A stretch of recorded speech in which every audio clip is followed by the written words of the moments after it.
Pemirsa, proyek revitalisasi SMP Negeri 2 Medang Deras, Kabupaten Batubara, yang seharusnya menjadi harapan baru bagi dunia pendidikan, kini justru dipenuhi tanda tanya besar dan dugaan penyimpangan serius. Kepala sekolah, sebagai penanggung jawab utama di lapangan, tak bisa menutup mata. Ingat, seluruh pembangunan ini menggunakan dana dari Kementerian Pendidikan, dan anggaran itu adalah uang rakyat. Dana yang semestinya dipakai sepenuh hati demi kenyamanan dan keselamatan para siswa, bukan untuk diakali demi keuntungan segelintir orang. Namun apa yang ditemukan di lapangan sungguh mencengangkan. Konsultan pengawas tak tampak batang hidungnya. Pekerja mengaduk semen hanya dengan cara manual tanpa molen. Hal yang seharusnya menjadi dasar kualitas beton, justru diabaikan begitu saja. Bukankah ini berarti mutu konstruksi telah dikorbankan sejak awal? Pondasi lama tidak diperkuat. Padahal, beban bangunan baru ditambahkan. Retakan mulai terlihat di beberapa titik. Jika pondasi tidak memadai, bagaimana mungkin bangunan bisa bertahan lama? Pertanyaan besar pun muncul. Apakah konsultan perencana benar-benar melakukan sondir tanah sebelum pembangunan dimulai? Atau semua hanya formalitas di atas kertas? Lebih jauh lagi, penggunaan material pun penuh tanda tanya. Kayu yang sudah lapuk masih dipakai untuk rangka atap. Bahkan diduga jenis kayu murah seperti birah-birah yang sekadar diberi borak digunakan untuk kusen bangunan. Apakah ini sesuai RAB? Apakah ini layak untuk menahan beban bangunan baru? Jawabannya jelas, tidak. Ini bukan hanya soal mutu bangunan, pemirsa. Tapi ini menyangkut keselamatan jiwa anak-anak bangsa yang setiap hari akan belajar di bawah atap lapuk tersebut.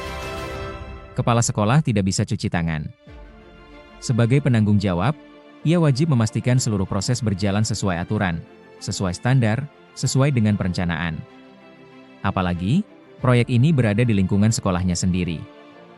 Dan bagaimana dengan Dinas Pendidikan Kabupaten Batubara?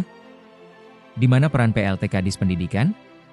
Bukankah mereka adalah pengawas utama yang diberi amanah mengawal anggaran kementerian? Jika mutu amburadul, jika pengawasan lemah, berarti ada yang tidak beres. Apakah ini sekadar kelalaian?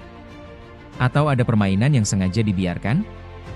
Lembaga Ruang Keadilan Rakyat Indonesia dengan tegas menyuarakan bahwa jika mutu bangunan ini terbukti di bawah standar, maka kepala sekolah dan PLT Kadis Pendidikan wajib bertanggung jawab. Tidak hanya secara administratif, tetapi juga di hadapan hukum. Lebih dari itu, papan informasi proyek pun tidak mencantumkan jumlah anggaran. Ini jelas-jelas melanggar Undang-Undang Keterbukaan Informasi Publik. Transparansi hilang, akuntabilitas dipertanyakan. LRKRI berkomitmen untuk membawa persoalan ini ke DPRD Komisi 4 melalui rapat dengar pendapat. Bahkan tidak menutup kemungkinan, kasus ini akan diteruskan ke aparat penegak hukum serta BPK untuk dilakukan audit menyeluruh.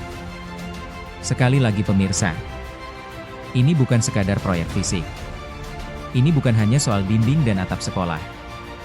Ini adalah soal masa depan generasi bangsa. Jika Kepala Sekolah dan Dinas Pendidikan Batubara gagal memastikan mutu dan transparansi proyek ini, maka mereka telah mengkhianati amanah rakyat. Dana pendidikan bukan untuk dipermainkan. Dana pendidikan adalah tanggung jawab besar, agar anak-anak kita bisa belajar di ruang yang aman, layak, dan bermartabat. Dari SMP Negeri 2 Medang Deras Kabupaten Batubara, reporter GRI TV melaporkan.